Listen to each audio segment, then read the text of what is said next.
Morning student, आज मैं आप लोगों को संस्कृत का जो द्वितीय पाठ है चत्वारः पुरुषार्थ। चत्वारः पुरुषार्थ का मतलब होता है चार पुरुषार्थ। तो चलिए आज हम चार पुरुषार्थ के बारे में डिस्कस करने जा रहे हैं। जो इस चैप्टर में चत्वारः पुरुषार्थ के बारे में क्या बताया है, क्या दिया गया है। तो इसमें है बेटा द्वितीय पाठ में धर्म अर्थ काम मोक्ष चेति चत्वारः पुरुषार्थ सन्ति। इसमें यह कह रहा है बेटा जो धर्म अर्थ काम और मोक्ष ये चार क्या है, पुरुषार्थ है। धर्म अर्थ काम मोक्ष चेति चत्वारः पुरुषार्थ सन्ति। पुरुषार्थ इति शब्दस्य पुरुषस्य प्रयोजनम इति अर्थो अस्ति। इसमें यह कह रहा है बेटा जो चत्वारः पुरुषार्थ, चार पुरुषार्थ का क्या क्या लक्षण है। धर्म है, अर्थ है, काम और मोक्ष, ये क्या है, चार पुरुषार्थ है। पुरुषार्थ इस शब्द का पुरुष का प्रयोजन यह अर्थ है, इति अर्थो अस्ति।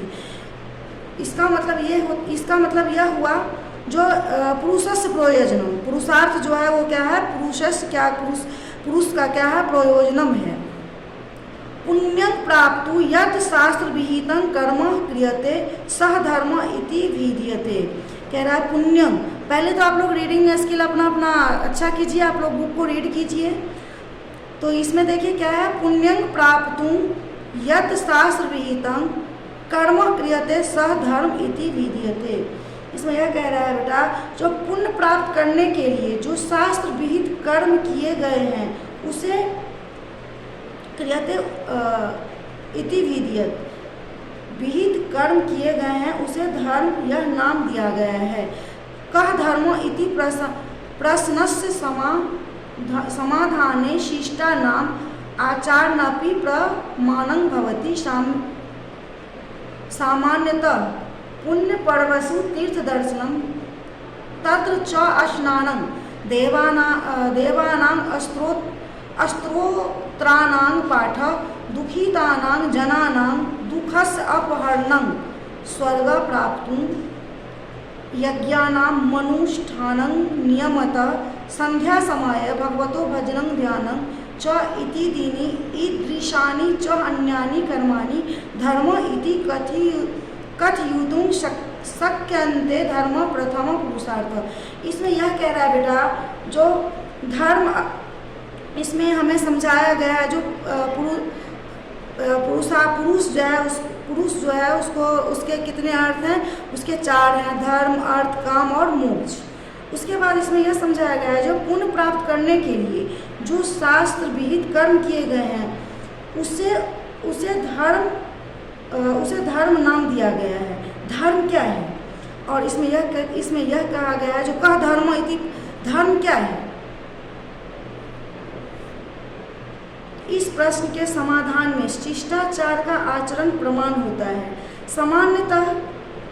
समानतः पर्व और तीर्थों दर्शन, स्नान, देवताओं का स्मृति पाठ, दुखी जनों के दुखों को हरना, स्वर्ग प्राप्ति के लिए यज्ञ अनुष्ठान नियम से शाम के टाइम भगवान का भजन करना, ध्यान करना इत्यादि और इसी प्रकार के दूसरे कर्मों को धर्म कहा जा सकता है। धर्म पहला पुरुषार्थ है।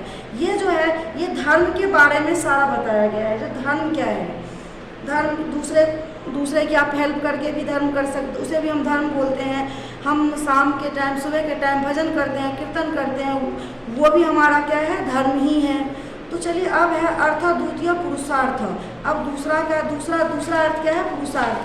तो चलिए हम पुरुषार्थ के बारे में समझते हैं। जो पुरुषार्थ क्या है, भोजनं गृहं वस्त्रधनम अन्यानि च जीवनस्य सुखेन यापन साधनानि भोगस्य साधनानि भवन्ति तानि सर्वाणि अर्थे अंत भवन्ति।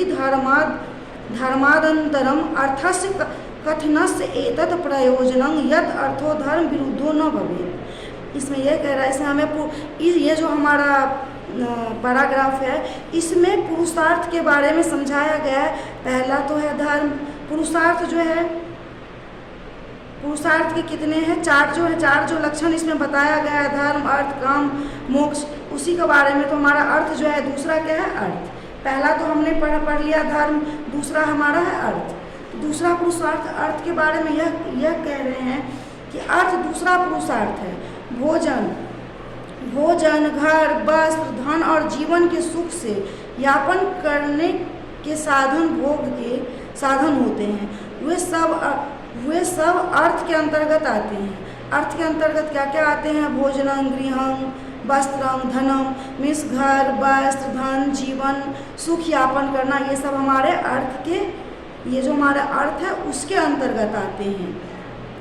धर्म के बाद अर्थ के कहने का प्रयोजन यह है कि अर्थ धर्म के विरुद्ध न हो। उसके बाद है हमारा तीसरा जो है इसमें क्या कह रहा है? इच्छा कामस्य अपरंग नाम काम इति शब्देन सर्वविधा इच्छा अविद्येत। मैं आपको आज सिर्फ धर्म और अर्थ को समझाई हूँ। अर्थ का भी आप इसमें चत्वारा पुरुषार्थ में 4 दिया गया है, धर्म, अर्थ, काम, मोक्ष। तो मैंने आपको धर्म समझा दिया, अर्थ समझा दिया है, इसका अर्थ स्पष्ट कर दिया है। अब इसका यह रह गया है काम और मोक्ष। ये हम आपको दूसरे क्लास में इसका डिस्कस करेंगे।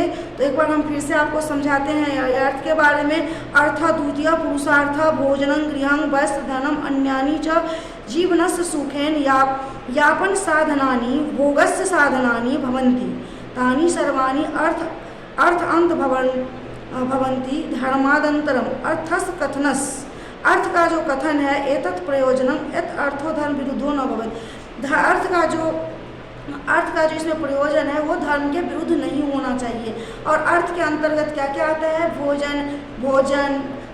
भोजन है, गृह मीन्स घर, वस्त्र है, धन और भी जीवन सुखयापन है अर्थ के अंतर्गत। तो धर्म और अर्थ के बारे में मैंने आपको समझा दिया और इसका नेक्स्ट क्लास में मैं आपको मोक्ष और काम के बारे में समझाएंगे। Okay, thank you.